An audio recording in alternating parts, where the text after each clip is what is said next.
Hello students, ఈరోజు మనం చాలా ఇంట్రెస్టింగ్ టాపిక్ గురించి మాట్లాడుకుందాం. డేటా అండ్ ఆర్టిఫిషియల్ ఇంటెలిజెన్స్ అంటే ఏఐ అన్నమాట. అసలు ఇది ఏంటో సింపుల్గా క్లియర్గా అర్థం చేసుకుందాం. రెడీయా? Let's dive right in. Okay, సొమ్మో ఆతిగా మీకొక చిన్న క్వశ్చన్. ప్రతిరోజు మీ డైలీ లైఫ్లో ఏఐని ఎక్కడ చూస్తున్నారు అనుకుంటున్నారు? ఒకసారి ఆలోచించండి. ఎందుకంటే నిజం చెప్పాలంటే మీకు తెలియకుండానే ప్రతిరోజు మీరు ఏఐని చాలాసార్లు యూజ్ చేస్తున్నారు. చూడండి, ఫర్ ఎగ్జాంపుల్, మీరు యూట్యూబ్ చూస్తున్నప్పుడు మీకోసం వచ్చే వీడియో రికమెండేషన్స్, లేదా గూగుల్లో ఏమైనా సెర్చ్ చేస్తుంటే వచ్చే సజెషన్స్, ఇంకా మీ ఇన్బాక్స్లో ఆటోమేటిక్గా ఫిల్టర్ అయిపోయే స్పామ్ ఈమెయిల్స్, కరెక్ట్ రూట్ చూపించే మన నావిగేషన్ యాప్స్, ఇవన్నీ ఈ మ్యాజిక్ అంతా ఏఐ పవర్తోనే వర్క్ చేస్తున్నాయి. అమేజింగ్ కదా? సరే, ఈ ఏఐ అంత పవర్ఫుల్గా పనిచేయడానికి దానికి ఒక చాలా ఇంపార్టెంట్ రా ఇంగ్రీడియంట్ కావాలి, లేకపోతే పనిచేయదు. అదే డేటా. సో అసలు ఈ డేటా అంటే ఏంటి? Let's find out. చాలా సింపుల్గా చెప్పాలంటే, డేటా అంటే రా అన్ప్రాసెస్డ్ ఇన్ఫర్మేషన్. అంటే దీనికి కాంటెక్స్ట్ ఉండదు. ఫర్ ఎగ్జాంపుల్, మీ పేర్లు, మీ మార్క్స్, మీరు తీసే ఫోటోజు, వీడియోజు, చేసే వాయిస్ రికార్డింగ్సు, ఇవన్నీ డేటాకి పర్ఫెక్ట్ ఎగ్జాంపుల్స్.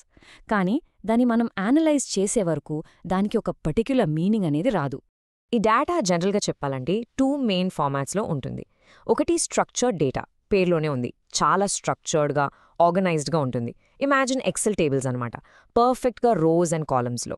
అందుకే దీన్ని సెర్చ్ చేయడం చాలా ఈజీ. ఇంకొకటి అన్స్ట్రక్చర్డ్ డేటా. దీనికి ఒక ఫిక్స్డ్ ఫార్మాట్ అనేది ఉండదు. ఫర్ ఎగ్జాంపుల్, మన social media post or videos లాగా. సో ఆబ్వియస్లీ దీన్ని అనలైజ్ చేయడం కొంచెం కష్టం. ఆల్రైట్, సో డేటా అంటే ఏంటో ఒక ఐడియా వచ్చింది కదా? సూపర్. ఇప్పుడు ఈ డేటాని ఫ్యూయల్ లాగా యూజ్ చేసుకొని నడిచే మెయిన్ ఇంజిన్ గురించి మాట్లాడుకుందాం. అదే ఆర్టిఫిషియల్ ఇంటెలిజెన్స్. సో ఈరోజు ఆర్టిఫిషియల్ ఇంటెలిజెన్స్ అంటే ఏఐ. ఇది ఒక అద్భుతమైన టెక్నాలజీ. ఇది మషీన్స్కి మనంలాగా, మనుషుల్లాగా ఆలోచించే, నేర్చుకునే అండ్ డిసిజన్స్ తీసుకునే శక్తినిస్తుంది. బేసిక్లీ చెప్పాలంటే ఇది హ్యూమన్ ఇంటెలిజెన్స్ని కాపీ కొట్టడానికి ట్రై చేస్తుందన్నమాట. సరే, ఏఐ అనేది డేటా నుంచి ఎలా నేర్చుకుంటుంది? Okay, good question. ఆ ప్రాసెస్కి ఒక పేరుంది, అండ్ ఆ పేరే మెషీన్ లెర్నింగ్. సో అసలు ఈ మెషీన్ లెర్నింగ్ అంతా ఎలా జరుగుతుందో చూద్దాం. ఈ మెషీన్ లెర్నింగ్ ప్రాసెస్లో మెయిన్గా 3 సింపుల్ స్టెప్స్ ఉంటాయి. Step 1, data.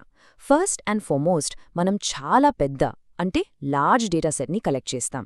Step 2, model training. ఆ డేటాని తీసుకుని ఒక ఏఐ మోడల్ని, అంటే ఇమాజిన్ ఒక డిజిటల్ బ్రెయిన్ లాంటిది, దానికి ట్రైన్ చేస్తాం.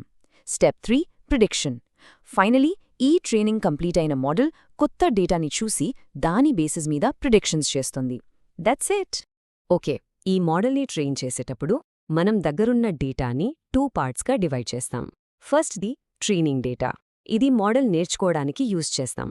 అనుకోండి, మీ ఫైనల్ ఎగ్జామ్కి ముందే మీరు సాల్వ్ చేసే ప్రాక్టీస్ క్వశ్చన్స్ లాగా.